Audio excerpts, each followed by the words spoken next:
습니다.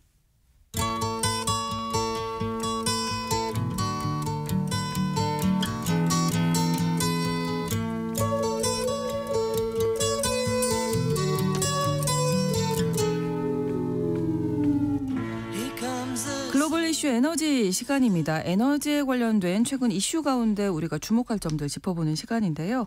오늘도 법무법인 율촌 수석 전문위원이신 최준영 박사님과 함께하겠습니다. 어서 오십시오. 네, 안녕하세요. 세계가 정말 빠르게 많이 변화하면서 정신없죠. 예, 돌아가는 것 같습니다. 오늘 어떤 이야기 준비하셨을까요? 네, 트럼프 대통령이 세계를 이제 흔들어 놓고 있죠. 그래서 오늘도 트럼프 대통령과 관련된 에너지 이야기를 좀 해봐야 될 것 같습니다. 일단은 취임 직후에 뭐 에너지 관련된 여러 행정 명령을 내렸거든요. 네, 예, 한번 소개해 주신 적도 있으시고. 예, 맞습니다. 네. 트럼프 대통령은 이제 취임 직후에 에너지와 관련해서 국가 긴급 사태를 선언했고, 네. 뭐 미국 내 화석연료 생산을 촉진시키기 위한 조치, 그리고 재생에너지, 그리고 전기차에 대한 지원 조치를 이제 폐지한다 등등의 이제 행정 명령을 내렸죠. 네. 이제 한 달쯤 지났으니까 어떤 일이 벌어지고 있는지 이제 한번 좀 살펴봐야 될 때가 아닌가 싶습니다. 그렇습니다. 어느 분야부터 볼까요? 일단 트럼프 대통령은 행정명령을 통해서 이제 총 11가지의 에너지 종류를 규정했어요. 그러니까 미국에서 이제 앞으로 에너지라 함은 네. 이런 것이다 라고 11가지로 정했는데 네. 여기에는 이제 풍력을 비롯한 재생에너지는 빠집니다. 그러니까 미국 연방 정부로부터 재생에너지는 이제 에너지 자원이 아니기 때문에 지원을 받지 못하는 거죠.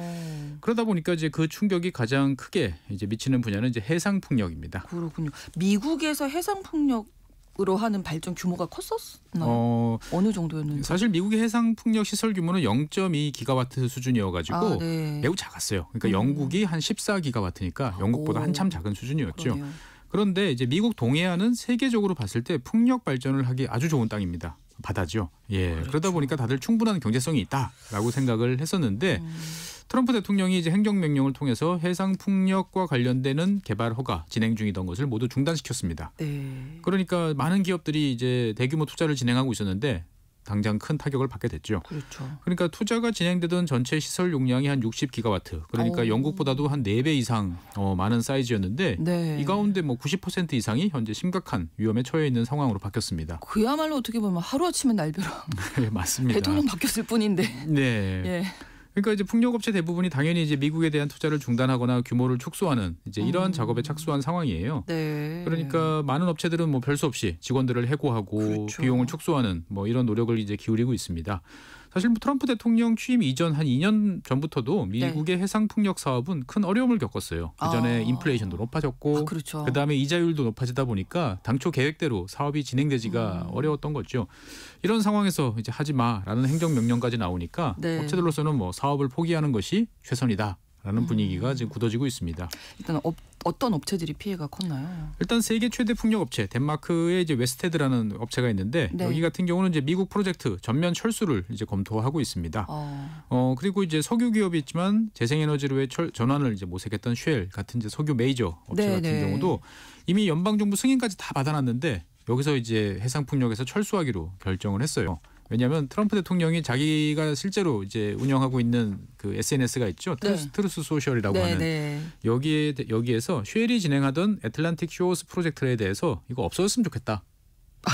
라고 이제 직격탄을 날렸기 때문에 뭐 네. 어쩔 수 없는 상황입니다. 그러네요. 그래서 쉘이 지금 손해를 보게 된 것은 한 10억 달러 정도가 되는 거죠. 다른 석유 메이저 업체인 토탈 같은 경우도 이제 지난 몇 년 동안 이제 미국 풍력 프로젝트에 관심을 기울여 왔는데 앞으로 4년 동안 안 하겠다라고 일단 선언을 했습니다. 직접 이제 없어졌으면 좋겠다 했는데 이제 철수하니까 네. 뭐 대통령 좋겠네요. 그렇죠. 대통령은 속이 다 시원하겠네요. 예. 예. 근데 이게 어쨌든 투자가 들어가고 진행이 이제 시작이 되던 단계니까 괜찮을까요? 큰 영향이 없을까요? 미국 자체는. 그러니까 뭐 당장 뭐 미국한테는 영향은 없겠죠. 네. 그런데 이제 미국 내부적으로는 이제 여러 가지 이야기가 나와요. 그러니까 잘 아시는 것처럼 미국은 요즘에 이제 AI의 그렇죠. 진심이죠. 그렇죠. 그런데 AI는 뭐 잘 아시는 것처럼 막대한 전력을 필요로 하는데 얼마 전에 일론 머스크가 자기가 이제 테슬라 AI 클라우드를 만들다 보니까 전력이 부족해서 미국 전체 이동식 발전기의 25%를 가져와서야 겨우 됐다라고 아, 할 정도입니다. 그러니까 사실 미국 입장에서 봤을 때는 모든 역량을 동원해서 대량의 전력을 생산하고 그렇죠. 유통시킬 수 있어 해야 되는데 네. 풍력을 이제 치우고 나니까 특히 이제 미국 동부 지역에서는 야 이거 앞으로 미래에 많은 전력이 필요하면 이거 어디서 확보하지? 라는 고민이 좀 커지고 있는 거에 사실입니다. 네, 그러면 뭐 다른 지역에서 좀 가져올 수 있는 여력이 예, 있을까요? 대한민국 분들은 당연히 이제 다른 지역에서 갖고 오면 되지라고 이제 생각들을 땅도 하시는데 넓은데 그렇죠. 어딘가에는 어딘가는 좀- 있겠지라고 예. 생각하는데 미국 같은 경우는 어딘가는 있어요. 예. 있는데 갖고 올 방법이 마땅치 않은 거죠. 아. 그러니까 장거리 송전 뭐 수천 킬로를 달려와야 되는데 그렇죠. 미국은 이제 대부분의 권역별 뭐 서부, 중서부 지역, 그다음에 동부 지역, 남부 네. 지역, 뭐 서부 지역 이런 식으로 이제 권역별로 자기들이 필요한 전력을 생산해서 그렇죠. 네. 그 지역에서 소비하는 구조예요. 예. 그러니까 이거를 연결하는 장거리 송전망은 쉽지 규모가 않겠네요. 이제 크지 않은 네. 상황이다 보니까 특히 동부 지역 같은 경우는 대도시가 몰려 있고 또 그러다 보니 당연히 대규모 AI 클라우드 뭐 이런 것들도 많이 들어서는 것을 선호하는데 네. 전력 수요는 높은데 뭐 풍력이라든지 뭐 가스 화력 발전소라든지 여러 가지 토지가 제한적인 상황인 거죠. 그렇죠. 그러니까 이제 바다에서 풍력으로 대규모 전력을 생산하면 좀 큰 도움이 될 것 같다라고 생각을 했는데 네, 그게 이게 지금 이제 여의치 않으니까. 예, 그러다 보니까 세계 최대 데이터 센터 뭐 이런 것들을 이제 건설하겠다라는 게 미국의 목표인데 네. 이에 상응하는 이제 대규모 전력 공급이 새로 없으면 이거 과연 충당 가능할까라는 점에 대해서 좀 걱정하는 것 같습니다. 그렇군요. 근데 해상 풍력이 단가가 워낙 좀 비싸서 네. 예.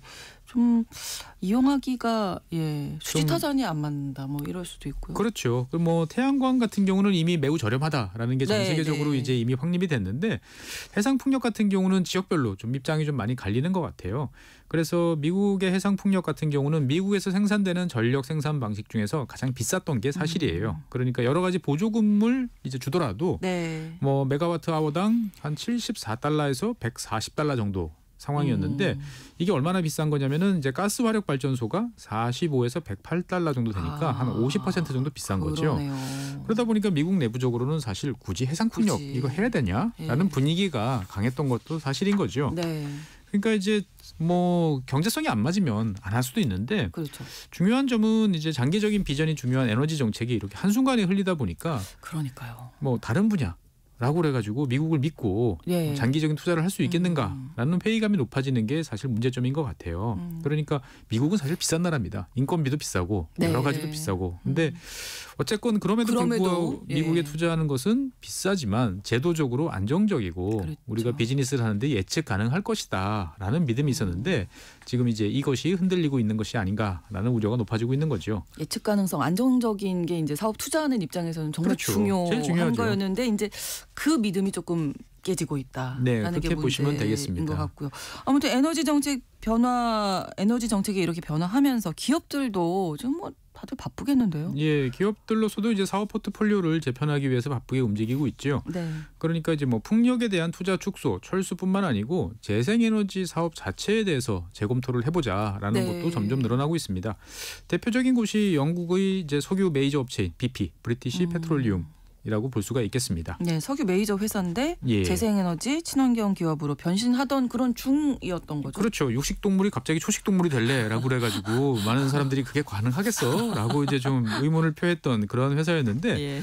사실 BP 같은 경우는 2000년, 그러니까 25년 전이죠. 25년 전부터 화석 연료 비중을 좀 줄이고 네. 친환경적인 뭐 석유 및 가스 회사라는 이런 표를 걸고 변신을 위해 노력을 해왔습니다. 그래서 네. BP라는 구호는 이제 비욘드 페트롤리움 예. 이라는 이제 구호로 바꿔서 재생에너지 기업으로의 변신을 추구한 착한 기업 이미지가 되게 강했는데 그렇군요. 최근에 이 BP도 노선을 180도 이제 변화시켰습니다. 네, 그럼 다시 석유가 최선이다 이렇게 바뀌는 건가요? 그렇습니다. 예, 그러니까 아무래도 재생에너지와 석유 사이에서 갈팡질팡 하다 보니까 뭐 미국이나 다른 석유 메이저 기업에 비해서 수익률이 낮아지죠. 그러다 보니까 이제 낮은 수익률에 이제 화가 난 이제 행동주의 펀드, 뭐 엘리엇 투자 매니지먼트 이런 네. 쪽에 나서 가지고 수익을 올리지 않으면 우리가 경영권을 뺏어버릴 거야라는 쪽으로 나오다 보니까 압박을 했네요. 그렇죠. 예. 그래서 우리의 미래 전략을 근본적으로 바꿀게라고 지금 선언을 했습니다. 그래서 내용을 살펴보니까 네.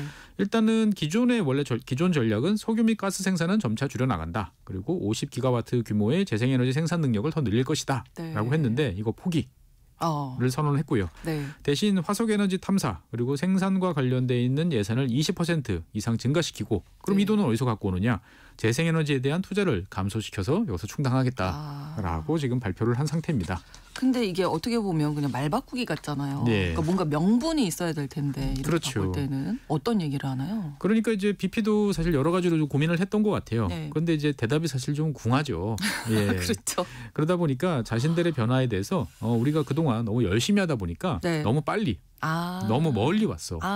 속도 조절. 예, 그래서 네. 이 사회의 변화 속도보다 우리가 너무 빨리 갔으니까 네. 좀 속도 조절도 필요하고 방향도 좀 조정이 필요하지 않을까라는 점을 이제 강조를 하고 있는 거죠. 네. 그러니까 돌이켜 보면 이 녹색 전환 뭐 이런 이야기는 좋습니다만 이것을 위해서는 정부, 특히나 이제 미국과 같은 선진국 정부가 그렇죠. 일관되게 태도를 유지하고 정책을 끌고 가주는 게 중요한데 네. 세계 최강국인 미국이 갑자기 이제 태도를 급선회 하다 보니까 사실 뭐 아무리 큰 기업도 여기에 이제 저항하기는 어려운 거죠. 그렇습니다.